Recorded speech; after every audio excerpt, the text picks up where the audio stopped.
வழக்கமா ஒரு கோவில் கட்டினாங்கன்னா அந்த கோவில்ல ஏதேனும் கல்வெட்டு வாசகம் இடம்பெறும். ஆனா ஒரு கோவில் முழுக்க முழுக்க கல்வெட்டு வாசகம் இடம்பெற்று பார்த்திருக்கீங்களா? அப்படி ஒரு கோயில் தான் நம்ம இந்த வீடியோல பார்க்க போறோம். இதுல உள்ள கல்வெட்டு செய்திகளை சுருக்கமா பார்த்துடலாம். ஒரு கல்வெட்டு வந்து விஜயநகர அரசர் வீரம் தேவ மகாராயர் காலம் கிபி 1415 எழுப்பியிருக்காங்க. இதுல உள்ள செய்தி என்னன்னு பாத்தீங்கன்னா, ஈச்சம்பாடி என்ற ஊரை வந்து தேவதானமா கொடுத்திருக்காங்க. இந்த கோயிலில் இறைவனின் பெயர் வந்து தேசி நாயனர் அப்படின்னு தகவல் கிடைச்சிருக்கு.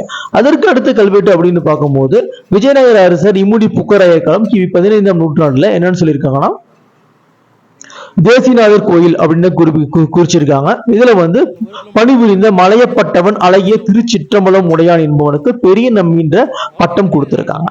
அதற்கு அடுத்து நம்ம இந்த கல்வெட்டுகள் என்ன இருக்குன்னு பார்க்கும்போது, வீர ஹொய்சல மன்னன் வீர விஸ்வநாதன் காலத்துல கிபி 1296ஆம் ஆண்டு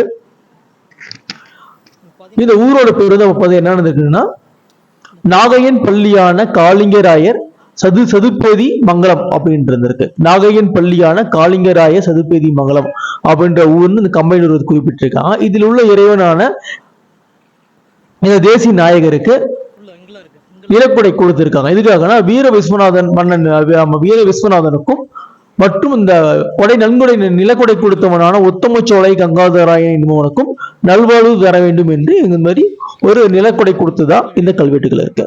இதற்கு அடுத்து பார்க்கும்போது 3ஆம் குலோத்துங்கன் சாலத்தில் கிபி 1200 வந்து பாத்தீங்கன்னா, அவனுடைய 22வது ஆட்சி ஆண்டில விலங்காமொழி விடுகாதலைய பெருமாள் பெண்ணைக்கரையில் சிறுகோட்டை என்னும் இடத்தில் தன் பெயரால் ஒரு கற்றலை எடுப்பித்தான்.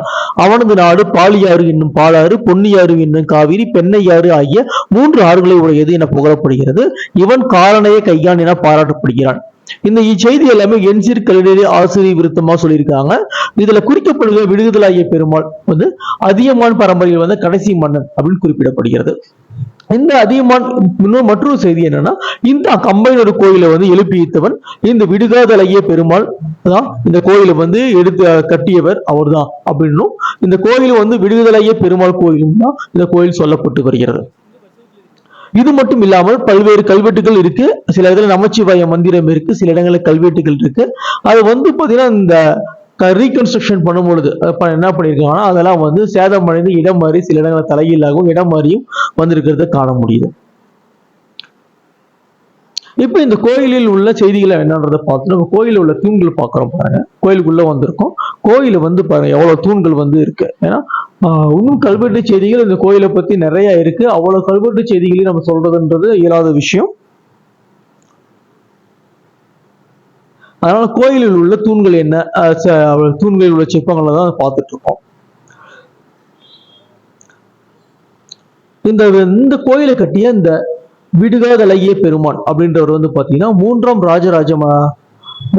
ராஜராஜ அதியமான் என்னும் மன்னன், அதியமான் மன்னனின் மகன் என்றும் குறிப்பிடப்படுகிறது. இவர் தான் அந்த கோயிலை கட்டினாரு. அதே மாதிரி இவருடைய அதியமான்கள் ஆட்சி முடிவுற்றதுன்னு சொல்லியிருக்காங்க. அதே மாதிரி அந்த விடுதலைய பெருமான் வந்து இதோடு இல்லாமல் ஊத்தங்கரையில சமணப்பள்ளிக்கு கல்வெட்டு எடுப்பித்த செய்திகளும் பார்க்க முடியுது. வாணியம்பாடி பகுதியிலேயும் கோயில் வந்து விடுதலைய பெருமாள் அவருடைய பேர்ல விடுதலைய பெருமான் கோயிலும் எழுப்பியதாக தெரிகிறது. அவர் வந்து இது இல்லாம கோளாறு பகுதிகளை ஆட்சி செய்தார் அப்படிலாம் தகவல் சொல்றாங்க. இதுல உள்ள நிலப்பகுதிகளை சொல்லும் போது 3 ஆறுகளுக்கு உள்ள நிலப்பகுதிகளை ஆட்சி புரிந்தான் இதெல்லாம் சொல்லும் போது பார்க்கும்போது அவன் ஒரு சிற்றரசனாக இருக்கிற மாதிரி தெரியல. கண்டிப்பாக அதியமான் மன்னர்கள் வந்து ஒரு பேரரசர்களாக தான் இருந்திருப்பாங்க. ஏன்னா இவங்க ஆட்சி புரிந்த பகுதி மிகப்பெரிய பகுதியாக தான் இருக்கு. உதாரணம் ஜம்பை நடுகள் எடுத்துக்கலாம். அங்க பாத்தீங்கன்னா அதியமான்களுடைய கல்வெட்டுகள் அங்க இருக்கு. வாணியம்பாடி பகுதியில் இருக்கு, கோளாறு பகுதியில் இருக்கு அப்படின்னா தகவல்கள் நம்ம பார்க்கும்போது இந்த பகுதி வந்து இந்த அதிகமான மன்னர்கள் மிகப்பெரிய ஆட்சி பகுதியை வந்து ஆட்சி செய்த மன்னர்களாக இருந்திருக்கான்னு தெரியுது. அதே மாதிரி இந்த 3ஆம் ராஜராஜ அதியமான் சொன்னேன், கடைசி கடைசி அதியமான வம்சத்தில் கடைசி மன்னன். அந்த மன்னனுடைய நடுக்கல் ஒண்ணும் இருக்கு. சிலகார பொன் சமயம் வழங்கிட்டு இருக்காங்க. அதையும் வந்து மற்றொரு காலையில பதிவு பண்ண போறோம்.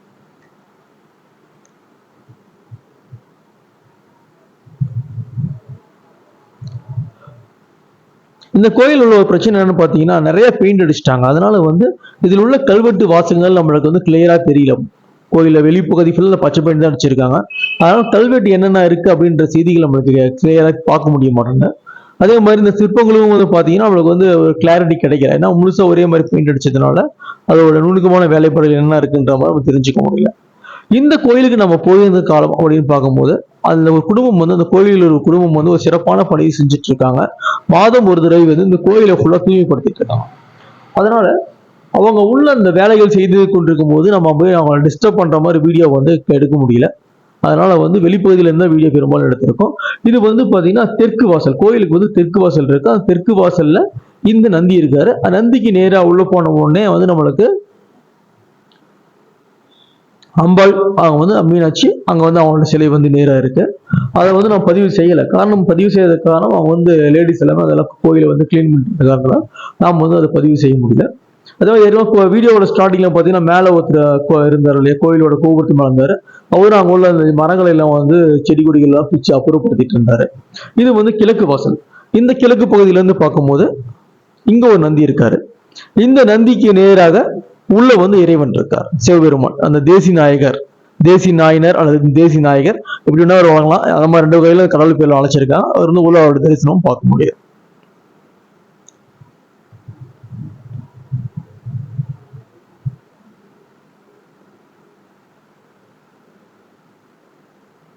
பாருங்க, முழுக்க முழுக்க கல் தூண்கள் தான். கல் தூண்கள் கொண்டுதான் கட்டியிருக்காங்க. இப்ப சில சிமெண்ட் வேலைகள் அங்கங்க செஞ்சிருக்காங்க, கிரானைட் ஸ்டைல்ஸ் எல்லாம் ஒட்டியிருக்காங்க. அதனால உங்களுக்கு என்ன இருக்குன்னா அந்த சிலைகள் சில இடத்துல வந்து அந்த பழைய கட்டினாங்க இல்லையா, கல்லால் ஆனதெல்லாம் தூண்கள் எல்லாம் மறைஞ்சிருக்கு, தெரிய வரல. இப்ப கோயிலோட வெளிப்பகுதியா இருக்கும். பாத்தீங்கன்னா உங்களுக்கு தெரிஞ்சிருக்கும் எந்தெந்த பகுதியில் வந்து அந்த கோயிலில் உள்ள சேதமுற்ற பகுதிகள் கீழே அங்க தனியாக கிடக்குது இல்லையா, அதெல்லாம் பார்க்க முடியுது. சேதமுற்ற சிற்பங்கள் இருக்கிற கல் தூண்கள் அதெல்லாம் பார்க்க முடியும். கற்கள் இதெல்லாம் நான் பார்க்க முடியுது. இது எல்லாமே கோயில் வளாகத்துக்குள்ளேயே தான் இருக்கு.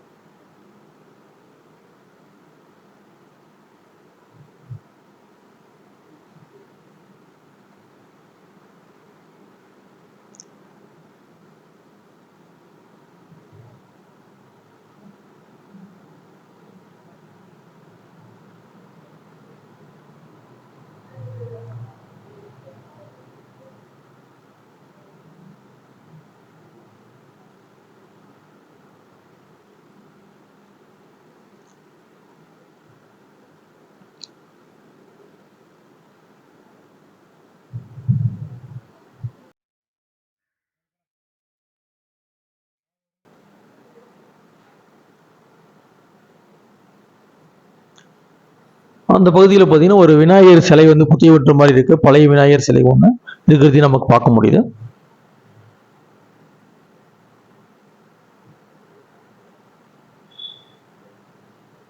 பழைய விநாயகர் சிலை இருக்கு பாருங்க, புதையுண்டு இருக்கு. கோயில பின்னாடி உள்ள இடத்துல புதுசா விநாயகர் சிலை வச்சிருக்காங்க.